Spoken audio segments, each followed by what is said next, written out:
podcast comes from Sleepy Ways, and I am going to go off the top because I feel like I don't do well with scripts and the amount of time it would take me to just like come up with something and overanalyze everything. I'd end up uploading at like 2 again, opposed to now it's only like 8, so I'm a little earlier so I can get back on schedule. So yeah, we're going to be talking about health and fitness today. Now before I start, let me preface that I have been working out for a very long time. I've been in sports since I was a wee boy, and I've been working out seriously since late middle school, early high school. But even so, I'm learning every day.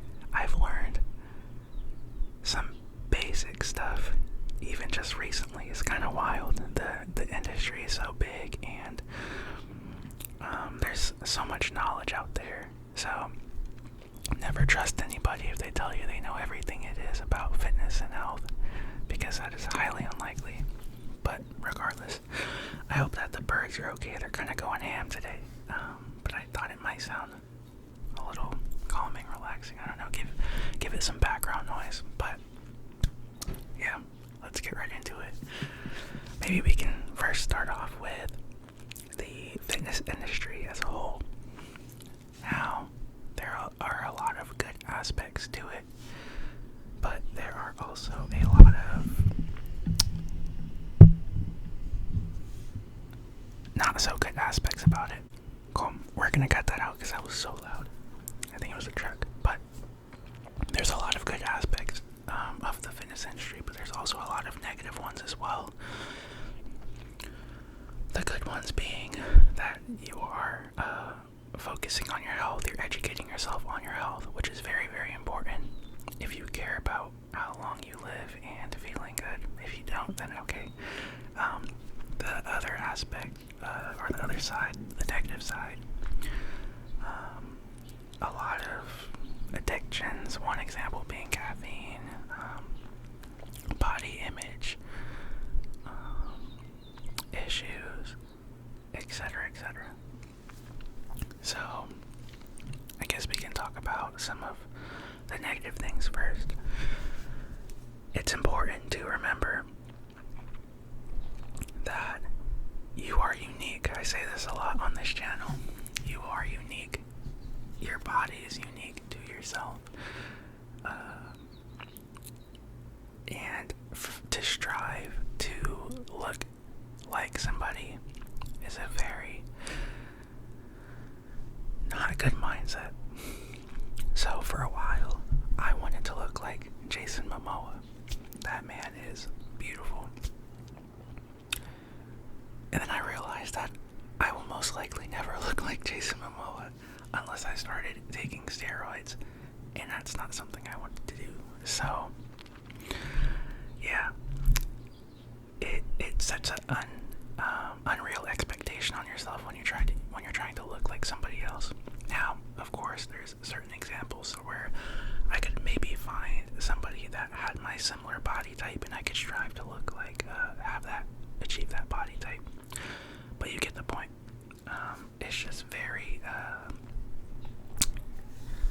it's very tough. And I just recommend not comparing yourself to other people or trying to look like somebody else. Look the best version of yourself, or look like the best version of yourself. So there's that. There's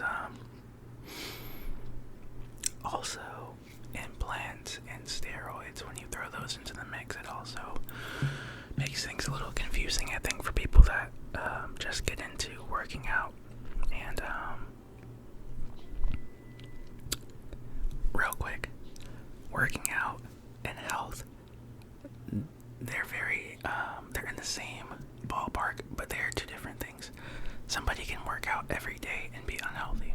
I just want to make that clear real quick. So back on topic, steroids, implants. A lot of people, if you're looking at people on Instagram, looking at people at your local gym, it's not fair to assume that somebody is on steroids or has implants. That's very unfair, and that's a toxic mindset.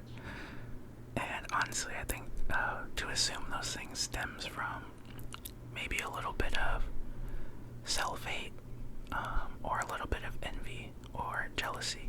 Basically, not good emotions. So, it's not fair to assume that somebody is, but there are a lot of key tellers as to whether somebody is.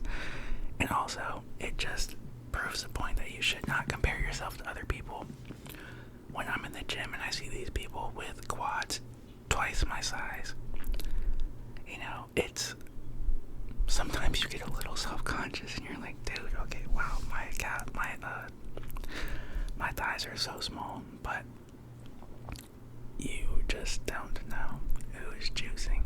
And a lot of people are open about it. The person that I got my second tattoo from was very open in telling me that he was on steroids, which is fine, and you're not obligated to say anything, but I think it's important not to lie, because it creates unreal expectations.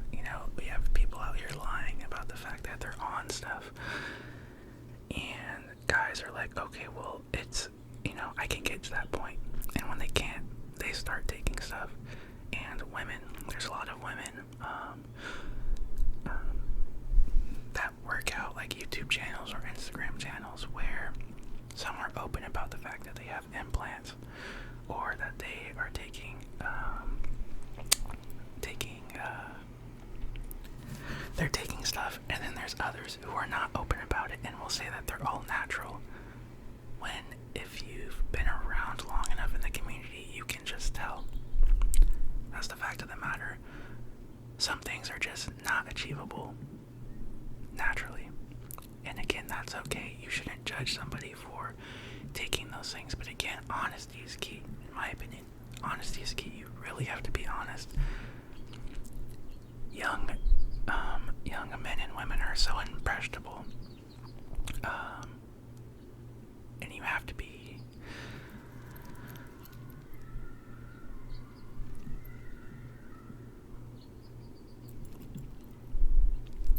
don't know what that was. You have to be honest. And that's something I've struggled with all of these years. I've been doing this for so long, and I'm 24, I've just recently gotten to the point where I'm not comparing myself to anybody. I'm doing my own thing. I'm happy with my progress. And I look good. All this time I was constantly chasing. But in reality, I look good the way I am.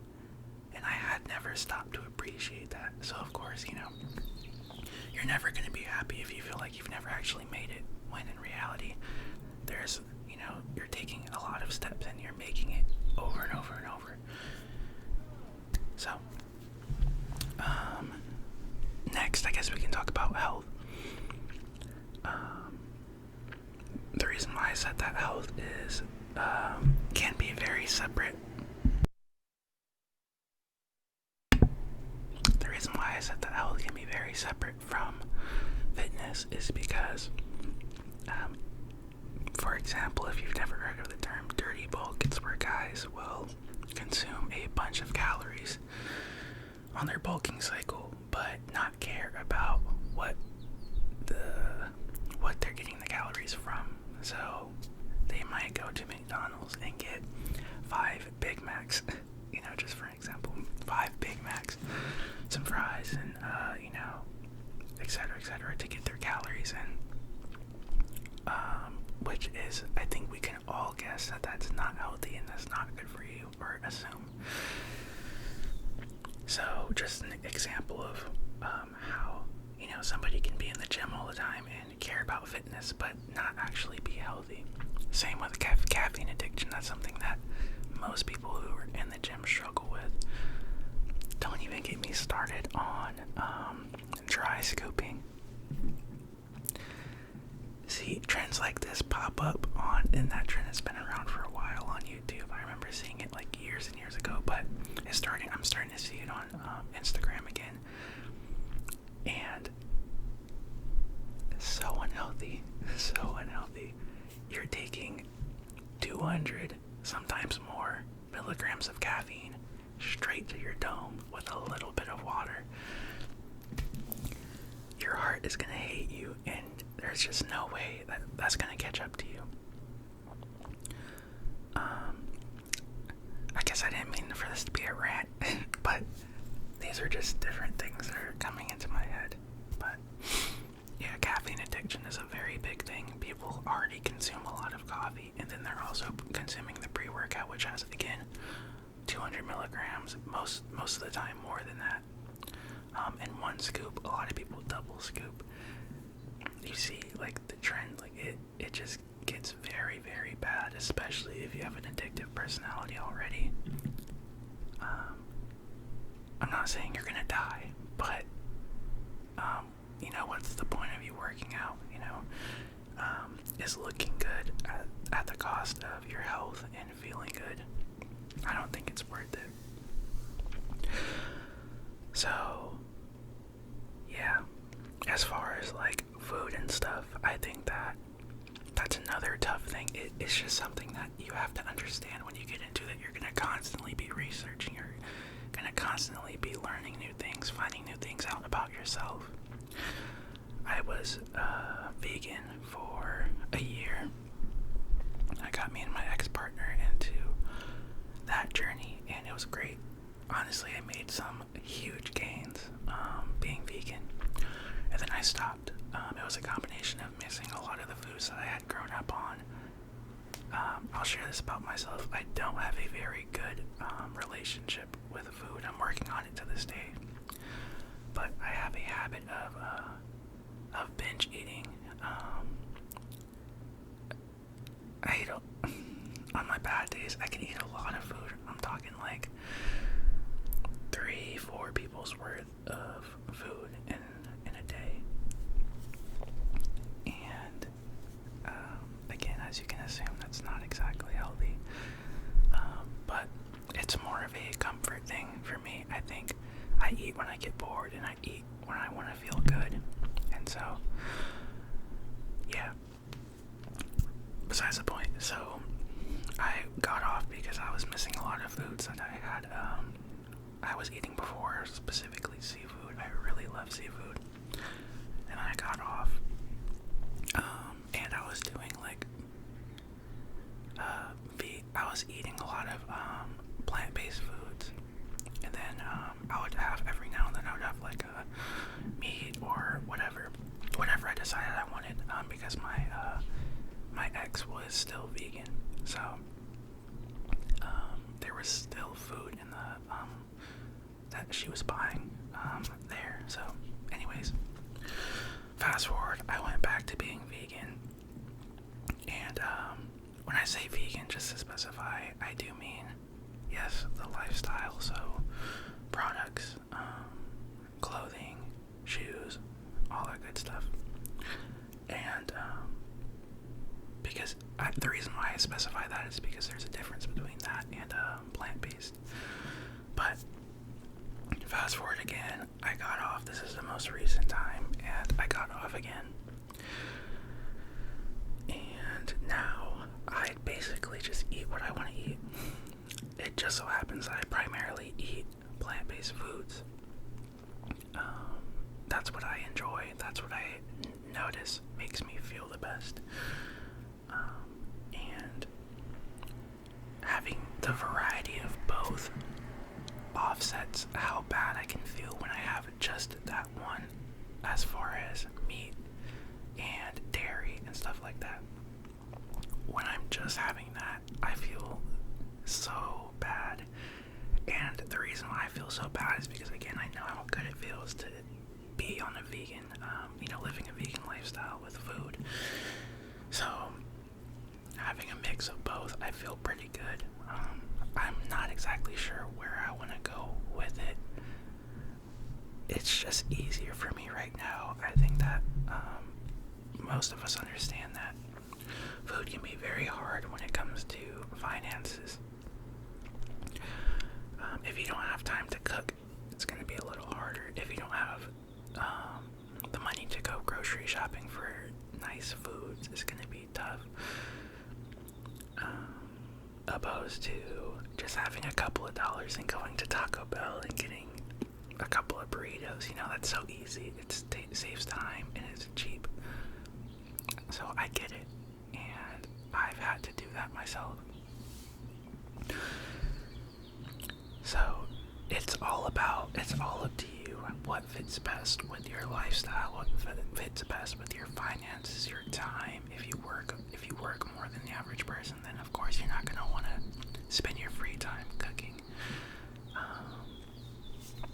And if you do, then you want to have the finances there to be able to afford to buy really nice foods to fill your body up, that you're cooking.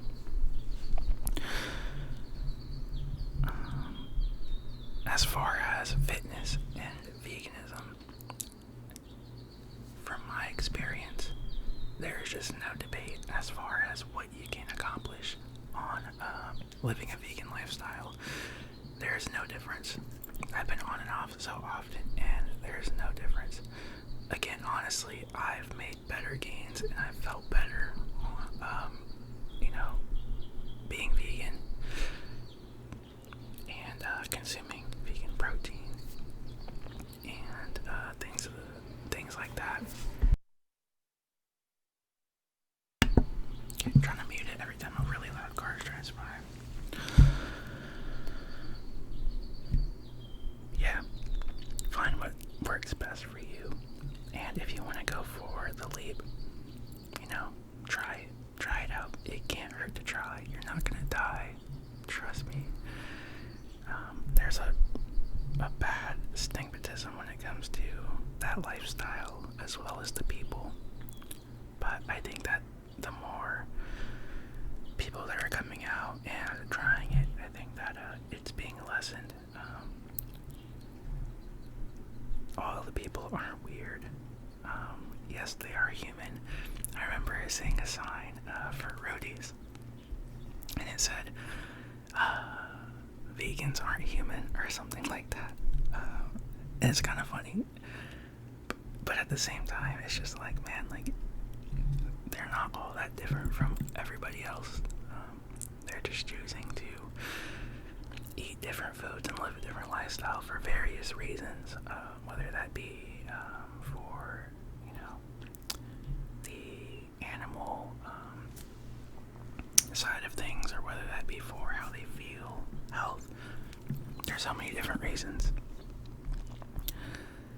Sleepy Waves, I hope that this is kind of what you were wanting, I guess. Yeah, I hope that you're enjoying the video, because this is your request. So